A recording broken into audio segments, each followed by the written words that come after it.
আপনারা কিন্তু সবসময় কি করেন, গুগল প্লে স্টোর থেকে আপনার মোবাইল ফোনে যতগুলো অ্যাপ্লিকেশন আছে সমস্ত অ্যাপ্লিকেশন গুলো কিন্তু আপডেট করেন, কিন্তু আপনি কিন্তু কখনো এটা করেননি যে আপনার মোবাইল ফোনে যে গুগল প্লে স্টোর আছে এই প্লে স্টোরটাকে কিন্তু কখনো আপডেট করেননি। আর এই প্লে স্টোর যখন আপনি আপডেট না করবেন তখন কিন্তু আপনার মোবাইল ফোনটা অনেক স্লো কাজ করবে। তো আজকে কিন্তু আপনাদেরকে আমি দেখিয়ে দেবো ইউনিক সেই পদ্ধতিটা, যে পদ্ধতিতে আপনি আপনার মোবাইল ফোনের যে গুগল প্লে স্টোর আছে সেই গুগল প্লে স্টোর আপনি কিভাবে আপডেট করবেন সেটাই পদ্ধতি।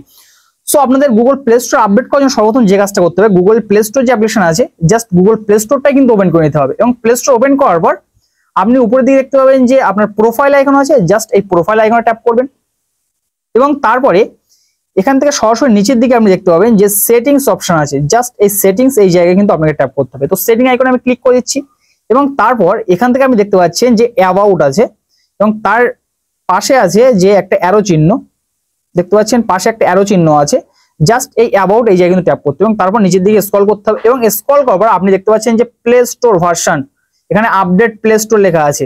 তো জাস্ট এই আপডেট প্লে স্টোর এই জায়গায় কিন্তু আপনাকে ট্যাপ করতে হবে এবং তারপর এখান থেকে আন্ডারস্টুড যে লেখাটা আছে তো জাস্ট এই জায়গায় কিন্তু আপনাকে ট্যাপ করে দিতে হবে।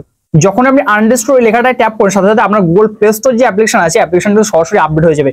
আপনি কিন্তু এতদিন ধরে জানতেন যে আপনার মোবাইল ফোনে যে অ্যাপ্লিকেশন আছে সমস্ত অ্যাপ্লিকেশন আপডেট করা যায়, কিন্তু গুগল প্লে স্টোর যে আপডেট করা যায় এটা কিন্তু আপনি আগে থেকে জানতেন না।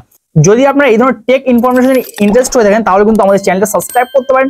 তো দেখা হচ্ছে পরবর্তী এই ধরনের ইন্টারেস্টিং ভিডিও নিয়ে, ততক্ষণ ভালো থাকবেন সবাই, সুস্থ থাকবেন সবাই, আল্লাহ হাফেজ।